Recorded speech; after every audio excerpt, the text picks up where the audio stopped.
The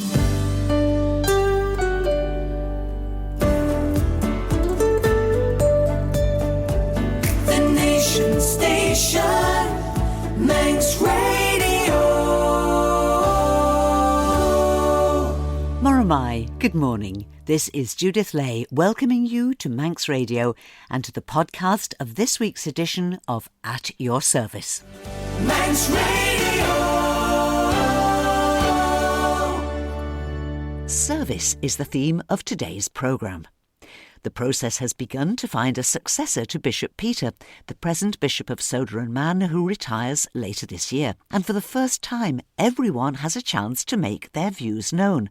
And a courageous partnership, involving a couple of miracles, has brought into being a college determined to equip the whole people of God to serve the whole mission of God. Much more on these two stories after our first piece of music. I'm delighted to say that the boys of Broughton Parish Church Choir are back on the island now, so it seems appropriate that they should be providing our music this morning. After our opening hymn, I'll tell you where you can join the choristers as they sing choral evensong across the island during this coming week.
Broughton Parish Church Choir and Morning Glory.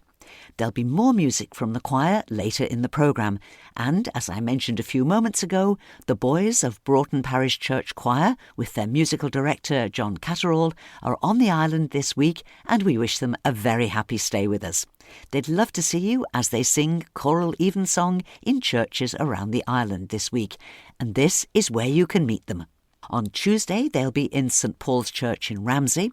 On Wednesday, they'll be in Kirk, Russian Parish Church in Port Erin. On Thursday, they're here in Douglas at St Matthew's Church on the North Quay.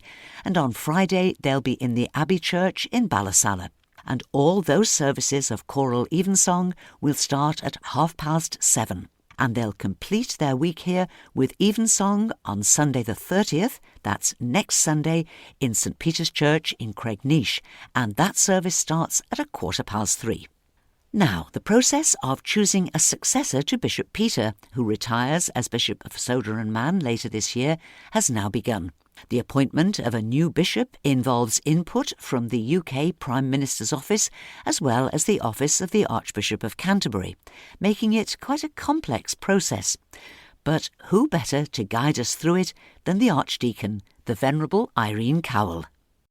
There's a lot of consultation that needs to take place, and it's quite involved, and it takes quite some time to do. It involves various people, both from within the Prime Minister's advisory team and also the archbishops, as well as across our own diocese amongst what we call the Vacancy and See Committee, who are tasked with the role of drawing together a statement of needs for our diocese. Now, you started off by putting out a very, very widely distributed consultation and saying, basically, what interests you about the church today? What would you like to see in a bishop? And they're very straightforward questions, but of course they're going to produce as many different answers as there are people, really, aren't they? They are, but we've found as they've come in that there's been a common theme running through. For many people, there's an understanding that there's a need for some change. The diocese face many of the same problems other organisations face across the world, really, in terms of financial issues, buildings, and also an ageing population. And I think for us, the challenge is mission in this generation to the whole of society and how we can connect and how we can address some of those issues. I suppose the things about ministry, whether it's at parish level or whether it's at diocesan level, that whenever there is a change, that you find that there are skills that are required to meet the new challenges that we're facing. At the heart, it's about the sharing of the gospel. It's about the mission of the church.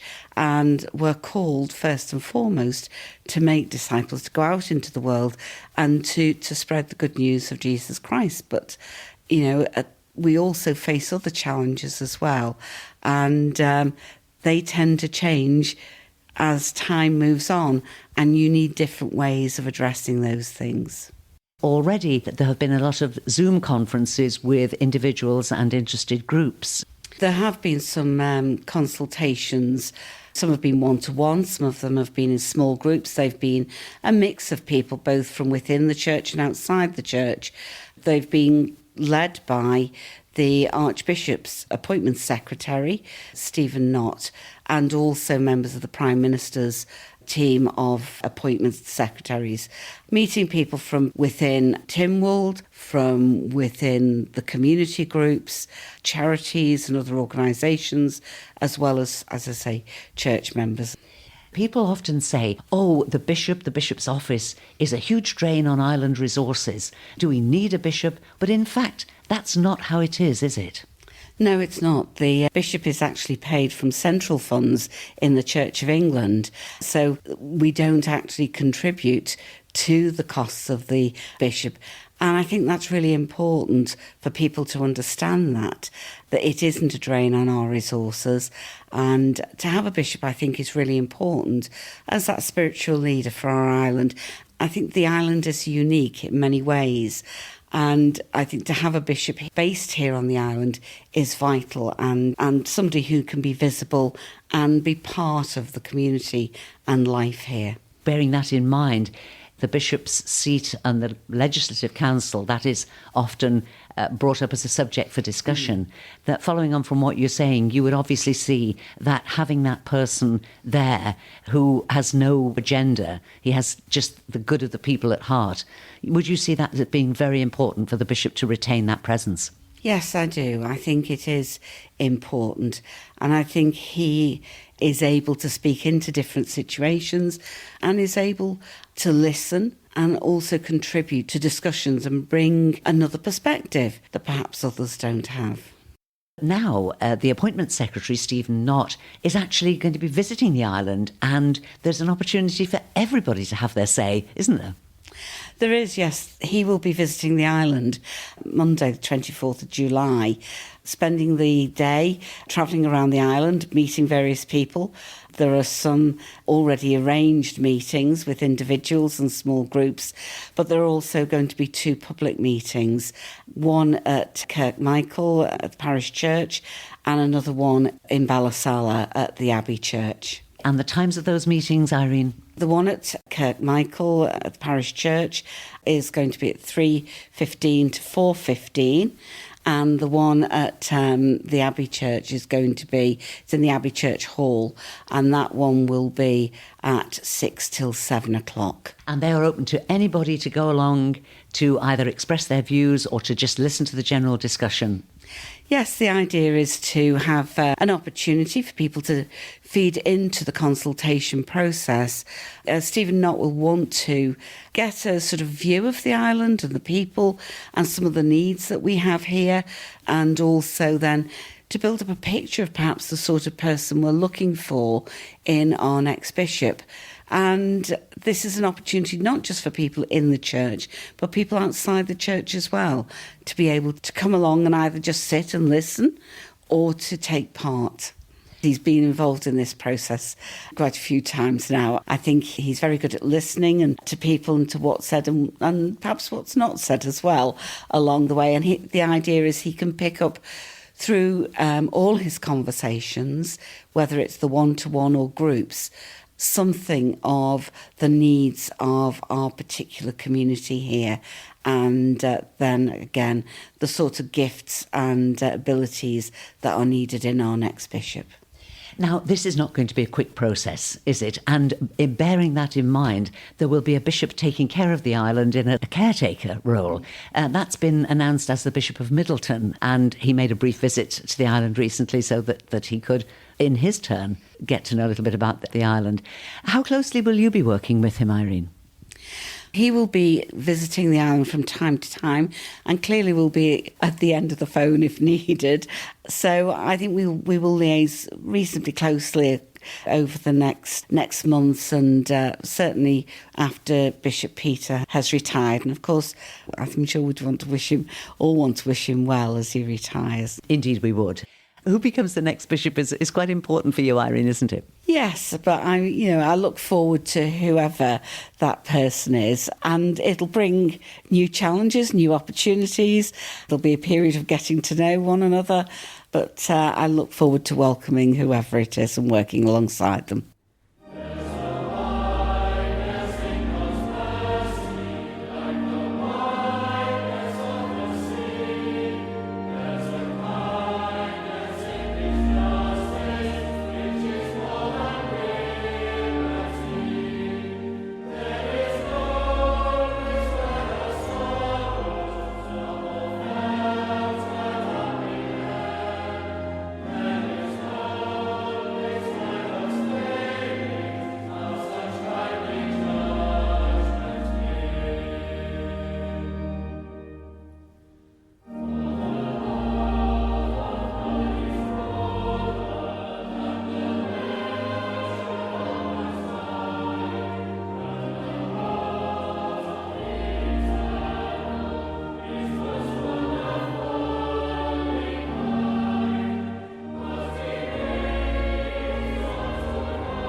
A little more music there from the choir of Broughton Parish Church, celebrating the visit of the choristers to the island this week. Time now to meet another visitor, Reverend Canon Dr. Michael Leyden, Dean of Emmanuel Theological College. He was on the island for a couple of days earlier this week, which gave me the chance to meet him and discover the story of quite a new organisation approaching training of people for lay and ordained ministry in quite a different way. Michael is the first person to be Dean of Emmanuel Theological College, so perfectly placed to tell us the whole story. Emmanuel Theological College came into being in 2020 when the bishops of the Northwest, including the Bishop of Sodor, Bishop Peter, they got together and they reviewed the provision of training, of theological education for the church in the region. So the Northwest Diocese, which is Sodor, Chester, Blackburn, Manchester, Liverpool and Carlisle. They work together and the bishops meet together regularly. They pray together, they talk together. They were reflecting on ministry provision and training, and they looked at the three colleges that existed: St Mellitus Northwest, All Saints Centre for Ministry and Mission, and Cumbria Christian Learning. And they looked at the strengths and the weaknesses, and they basically, I think, discerned that the strengths of those three institutions, if you brought them together, would actually far outweigh any of the weaknesses and would be a real resource and a change of direction for the Northwest. You know, people often talk about the Northwest of England. They talk about it in sometimes negative ways, you know, under-resourced, desperately in need, significant levels of poverty. 7.3 million people in the Northwest of England, 20% of children growing up in poverty. Real need. The great vision that the bishops had, including, as I say, Bishop Peter here on Sodor, the Diocese of Sodor.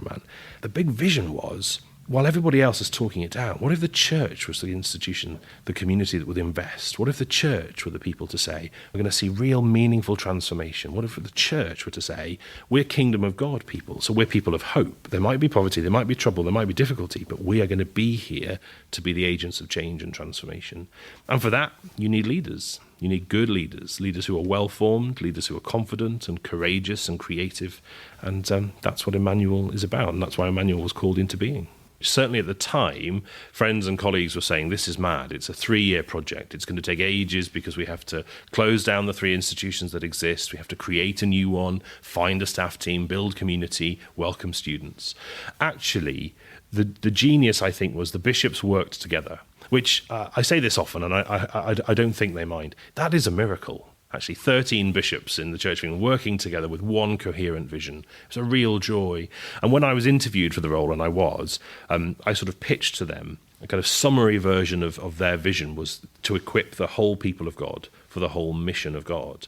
And very pleasingly, that's now our vision statement as a college. The bishops adopted it and said that's a really great summary of what we're trying to do, to equip everybody, whoever you are, whatever background, whatever educational status, whatever socioeconomic status. If you're part of the people of God, Emmanuel exists to serve you, to equip you, to enable you to live out your faith, to make a difference to your community, to resource you, to be an agent of change and transformation, an agent of the kingdom. Which is dead exciting, I think. But in terms of my appointment, I think they needed somebody who has a strong sense of vision and likes to see things done well, and that would definitely be me. And we've built a great team. The team that put Emmanuel together, there were 3 of us under the bishops that worked very closely with then a wider implementation team. And everybody said this was a 2 to 3 year project. Within 10 months, everything was done. And that was the second miracle. The first miracle, 13 bishops working together, but the second one was that this was all ready to go within 10 months, not 2 years or 3 years, as all the experts had said. Legally ready to go, financially ready to go, students ready to transfer. It was really amazing. So I hit August of 2021 and I had a holiday. I didn't think it was going to be possible, but I was able to get some time off before the students arrived in September of that year. You were very specific in what you said a few moments ago about all people, equipping all people. So is it necessarily not just for people who are going to go through to ordained ministry? That's right, yeah. So we have several hundred, a couple of hundred students, just over 200 now. About 120 of those are training to be ordained.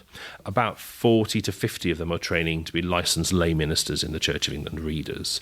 Then the rest are all folk from all sorts of backgrounds who want to study theology, want to grow in their faith. A small number, 3 or 4, are Baptist ministers doing their theology with us, but their ministry ministerial training at the Baptist College, just for ease, and we have a good partnership there. There's some Pentecostals training with us. I mean, we are here to serve whoever God calls. And that's really important to us, because it is about saying we want to see an end to the sort of partisan approach to church. I'm not interested in ghettos. I became a Christian because I met Jesus, not because I joined the Church of England. And I think the one thing we all have in common is Jesus. So our ethos statement, if our vision is to equip the whole people of God for the whole mission of God, our ethos statement is that we are Christ-centred, hope-filled, and mission-orientated. And that Christ-centred piece is so important for me. You know, there are times when you go to church and you're sort of looking over your shoulder at the person next to you. Are they doing it right? Are they singing it right? Are they saying the right words? Is their worship good enough? And when you do that, you're taking your eyes off Jesus. We want to be the kind of community that stands shoulder to shoulder, not to check each other out and to police each other's integrity in worship, but to stand shoulder to shoulder looking at Christ and learning from him how to be the church today. What I often say to students is, you know, never be closed to what somebody else is bringing of their experience of God, because if you say no to that, let's imagine we were to say tomorrow, we're not interested in what Baptists have learned about God or seen or experienced of Jesus in their own lives and their own tradition.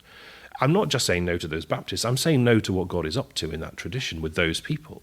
And that just seems so counterintuitive for us as Christians to say, well, I'm only interested in the things God is doing for me, and I'm not interested in what God is up to in the rest of the world or the rest of the church. Because as Christians, in a sense, we want to be those sort of God-soaked people, don't we? Those Jesus-obsessed people. So if he's doing some things around the corner, up the road, over the bend, I want to know what he's up to. I want to see a bit more of him and understand a bit more of him. But it is a challenge because, you know, the history of the church is rife with division. It's rife with schism and denominations, because each of us wants to be right about our experience. We want to tell the truth about God. And in a community like ours, where we all come together, we have to learn real charity, generosity. You know, you might be sitting next to somebody who thinks being ordained is the wrong thing. You know, we have some students training with us who come from a more sort of congregationalist background. They don't recognise ordination. It just looks like funny ritual to them. So we have to make the conscious decision to say to one another, I'm going to assume, before anything else, that you really are a Christian. You really love Jesus and you're really trying to follow him, and I'm going to ask you to make that assumption of me. So that when we disagree, and sometimes those disagreements can be quite sharp, our students are always generous and kind, but sometimes the underlying disputes are quite serious, you know. Some of the hot topics in the Church of England that you may be familiar with at the minute, those are really quite divisive. So we have to make the assumption, you're not a bigot, you're not selfish, you're not arrogant, you're also trying to follow Jesus. You might be doing it differently from me, and so for that we're going to need to exercise patience, charity, kindness, generosity, but all of us trying to be faithful. So we talk about charity and faithfulness quite often as well as being really important sort of virtues for us to practice together. Our curriculum is quite innovative. Traditionally, the way I trained, you were sort of sent off residentially, you studied theology for 3 years, and then you were released into a curacy. We flipped that, actually, so ours looks a bit more like an apprenticeship model. So students are only in college for a couple of days a week studying, and part-time students, it may only be an evening a week, but then they spend a significant amount of time rooted in a church context, working with an experienced, established priest or deacon or lay minister and learning the ropes, hands-on. So you have this really fruitful interaction between their placement experience and their classroom learning, which means sometimes students, you know, throw their hands up in one of my classes. Teach ethics is my area of expertise, doctrine and ethics. And they might say, well, that sounds very clever in this room, but how does that work for Mrs. Brown in the parish church? How am I supposed to explain this stuff? And that really sharpens the way we teach. We're teaching people so that they can minister well. And on the flip side, hopefully, my prayer is, they're carrying some of this theology that they're learning from us into their parish placement. It's making them better, more confident, more well-equipped ministers in context. The thing I'm really, really excited about is watching a generation of confident, creative clergy who will take risks. And that's what we need, actually. The thing I keep saying over and over to students, to key stakeholders, even to bishops, is we don't know what the future of the church is going to look like. We don't. But we know what the church is for, because Jesus has told us that we're agents of the kingdom of God. Community of transformation, communities of justice, of inclusion, of love, of hospitality, of radical service. So we know what kind of leaders we need. We don't necessarily know what skills they need to be able to do the stuff of the future, because not all churches will meet in the same way. Even on the island here, there are churches that don't meet in church buildings anymore, meeting in pubs and all sorts of places, and that's great. But we know what kind of people we need, people of Christ-like character, people with energy, folk who will love God and will love other people. When we designed the curriculum for Emmanuel, I sat with the former Bishop of Penrith, now the Bishop of Kensington, Bishop Emma Einson, and we sat together to design the curriculum because she had been a college principal in a previous job. We started by asking the question, what do we want folk to say about Emmanuel students when they leave? So not at the beginning when they arrive, but when they're going out of the door, what do we want to be able to say of them? And we came up with that verse from Matthew's Gospel, chapter 22, where Jesus says, love the Lord your God with all your heart, soul, mind and strength, and love your neighbour as yourself. That's what we want to be able to say, that they are people of love, who love God and who love others, and who care for themselves, actually. They recognise that they are worthy. So we designed our whole curriculum around forming people of love. And I think it's about character. We want Christ-like character. We want agents of transformation, people who love and will serve. And how they do that? Well, each context will dictate what's needed. But that they do that is imperative.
Thank you to my guests today, the Archdeacon, the Venerable Irene Cowell, and to Reverend Canon Dr. Michael Leyden, Dean of Emmanuel Theological College. And just a little reminder about those open meetings tomorrow where you can meet and talk with the Archbishop's Appointments Secretary, Stephen Knott. They're in Kirk Parish Church tomorrow afternoon at 3:15 and in the Abbey Church Hall in Ballasalla tomorrow evening at 6 o'clock, and each meeting will last for an hour. And if you listened to Michael Leyden and wondered about his faith journey, then do please try to join me next week when Michael returns to talk not about the college, but about himself. It's an inspiring story I'm sure you'll really enjoy. And now it's time to take a look at our notice board. On Wednesday evening, there's another Summer Songs of Praise in St Adamnan's, Lonnon Old Church, starting at 7:30. The preacher is Nigel Cretney, the soloist Karen Elliott, and her husband John will be the organist. And as always, there's a warm welcome for all to this lovely country church. And now to next weekend, and on Saturday the 29th we begin a week of special events to celebrate St Maccled, patron saint of the Isle of Man. Events on Saturday the 29th include choral evensong using the Book of Common Prayer. That's in Maccled Parish Church at 6:30, and for this we welcome the choir from St Peter's in Onken, directed by Mrs Wendy McDowell. And on Sunday the 30th, also in Maccled Parish Church, there'll be a Celtic Eucharist at 11 o'clock. I'll be talking more about other special events on next week's programme, but ahead of that, you'll find all the details on facebook.com, search for Kirk Maccled, or ring 816 900, 816 900. And it's Beach Mission time again in Peel and Port St Mary. The Beach Mission in Port St Mary starts next Sunday the 30th and for the following 2 weeks offers activities every weekday from 0 to 17-year-olds in 6 different age groups. The best way to find out more and to register is to go to the website. The address is very easy. It's the initial letters of Port St Mary Beach Mission. So it's www.psmbm.im. The Peel Beach Mission will be in its usual place, on the beach opposite the kiosk on Peel Promenade, for 2 weeks from Monday the 31st of July onwards. This is the 60th anniversary of the Peel Beach Mission, and there'll be a special service of celebration and reflection in Peel Methodist Church on Saturday, August the 5th at 7 o'clock. More about that on next week's programme. You can find full details by going to facebook.com and searching for Peel Beach Mission. And that's all that we have time for now, but I'll be back tonight at 9, ready to open the door to our virtual late lounge and welcome you to sundown. A mix of easy listening music and your requests and dedications. I'd love you to join me if you can. And so, till whenever we meet again, this is Judith saying thank you for listening, and I wish you and those you love a blessed and happy week, and a very good morning.